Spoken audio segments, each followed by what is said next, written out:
माँ माँ फोन रिंग कर रहल बा, उठा ली। ए रुका, इम्पोर्टेंट सीन चला था। फोन उठा ली पहले आप। ये इंसान भी ना घर में लैंडलाइन लगवा के परेशान करत रहेले। हेलो। ओह शे, इतना जल्दी खत्म हो गई। पता ना ओकरा साथे का होखी।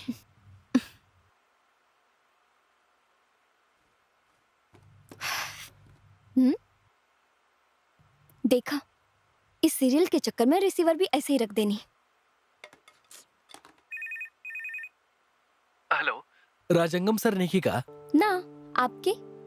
मैडम, हम आरआर कंस्ट्रक्शन से। ओह ओके, अनबू का। आई एम हाँ, सॉरी, मैडम। हम भूल गए रहनी। आप डैड के फोन ना कहीं का? हम आपके पापा के नंबर ट्राई करनी लेकिन ये स्विच ऑफ बा। इस समय तो टेनिस खेलत हुई है, ऐसा हमके लागत बा। ऑफ ही रख ले होखी। अगर ज्यादा जरूरी बात तो हम आपके ड्राइवर के नंबर देता नहीं। आप नंबर बोली। 9941877099। ओके। और आप कैसन बानी मैडम?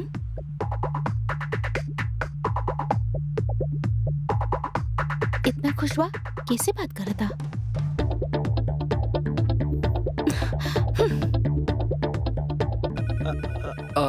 एक मिनट मैडम। हाँ मैडम, हाँ ओके मैडम, आई नहीं। मैडम बाद में आपको कॉल करें। बाय। ओके। सुना छोटे, का भगवान एजे इंटरकॉम से बुला के वरदान देता नहीं। मेहरबानी करके हमके छोड़ दा यार। हमरा लागत बा खुदे महसूस करे के हुई। हाँ, चला एगो सपना में चल जाओ। बैठा, का हो गए? मजाक मत करा। हमार हफ्ता दे दा। प्रिया के वो अंदर आ जाई। तो तू ना दे बना। ठीक बा, हम खुद ले लेता नहीं। छोड़ा हम ना के।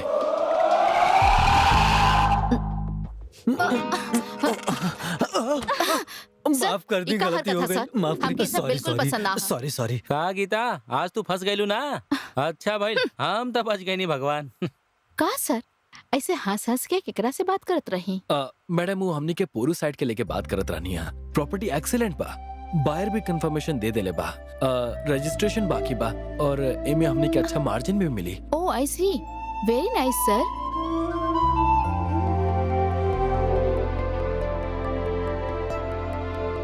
ई चेक के विथड्रॉ करके लेके आई। ओके फिर मैडम। बताओ तनी का करे के बा। ठीक बा मैडम।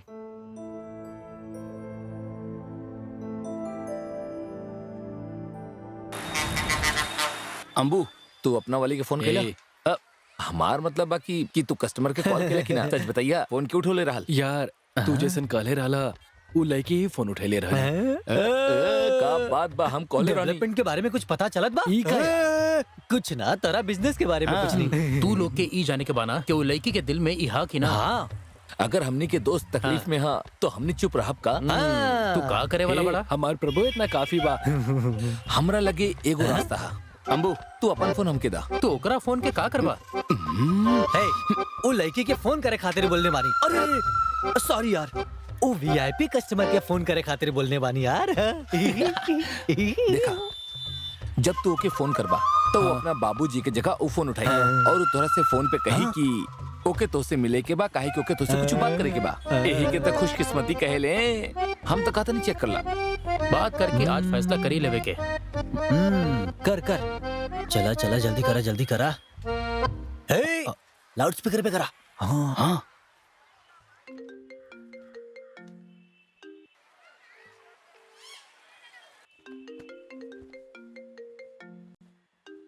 माँ, हाँ पापा कहाँ बानी? फोन बज रहल बा। का भाई, बोला ना। ओ, पापा फोन छोड़ के गइल बानी। घर में एगो बा, वो काफी नहीं के का जो दूसर फोन छोड़ के गइल बड़े। हेलो। हेलो, हम अनबू बात करत हनी। ओ, आप बानी?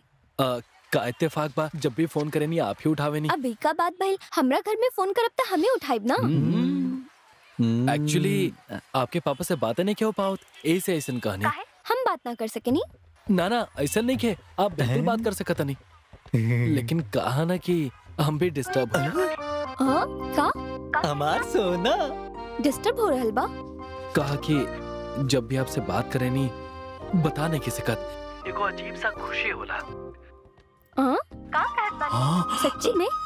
हाँ जी, कसम से।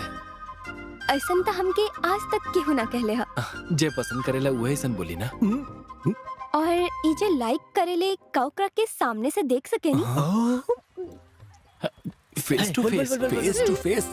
अरे बोला ना, बोल। का पहल जवाब ना देनी? ना जी, वो सामने से काहे मिले के बा? आपसे मिले के बात करत बानी, काहे मिल ना सकेनी? हाँ बोला बोला बोला। वो कहा ना कि का ई वो लगा रखले बाड़ा, मिलल जाओ ना। अरे वाह। चलो ठीक बा, अगर ना मिले के चाहत बड़ा तो फिर रहे दा। ना ना, ऐसन बात नहीं खे। आप ही कोनो जगह डिसाइड करके बताई ना। कल शाम के मांगर शिव मंदिर में मिलल जाए, लेकिन हमारे एगो कंडीशन बा। हमने ड्रेस के कलर के बजाय कोनो आइडेंटिफिकेशन रख के एक दूसरे के पहचानब। अरे ये कैसे हुई? हाँ यह तो चैलेंज बा और ऐसन करे में थ्रिल बा। हाँ हाँ।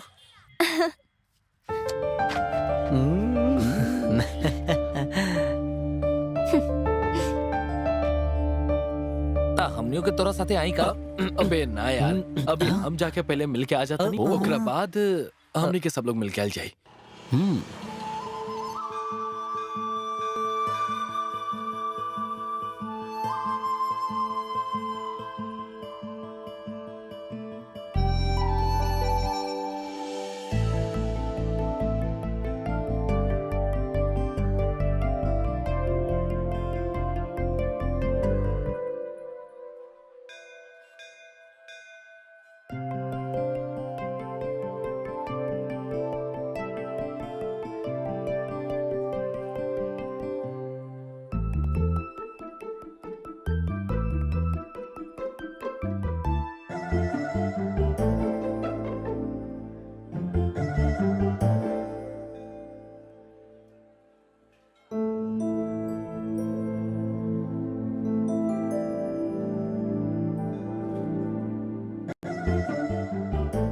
इतना देर हो गई, वो अब तक आहिल नहीं खेगा।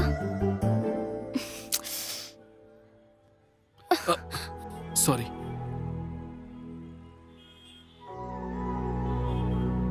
आप भी फोन पे? मीना, आप राजंगम सर के बेटी है ना? आपके नाम ही अनबुबा है ना?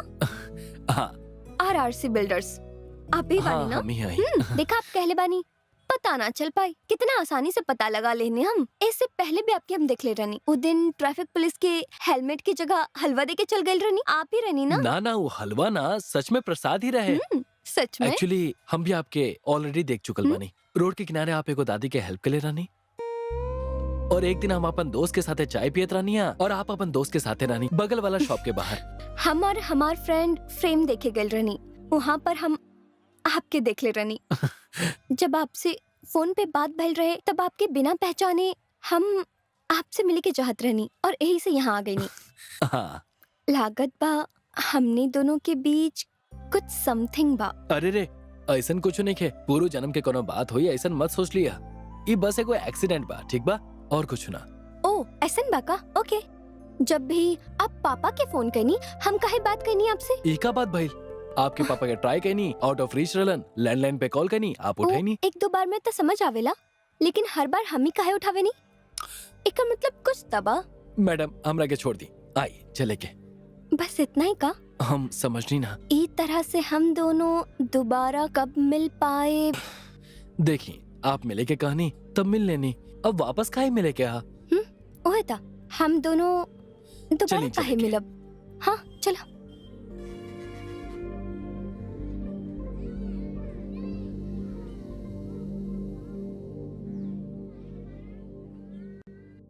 तो ऐसे काहे कहलू? हम का कहनी? अरे यार, तब मिले के बाद दिल की बात बतावे के चाहत रही ना? बस इतना सा बात बका। शे, ये बात पे जोर दे के काली दिल की बात कह देवे के चाहत रहल। वो ऐसन बा कि ओकर दिल में हम बानी के ना, ओके जाने के बाद तबही हमके कुछ कहे के चाही।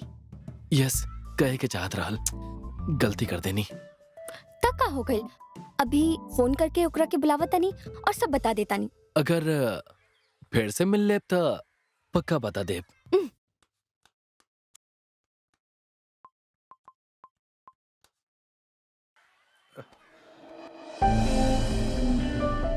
हेलो। हेलो, हम मीना बोला तानी। 100 साल जिए बाप, अभी आप ही के बारे में सोचत रहनी है। हम भी आपके ही बारे में सोचत रही। का हमने के एक बार फिर से मिलल जाओ? हाँ, मिले के ना मिले के।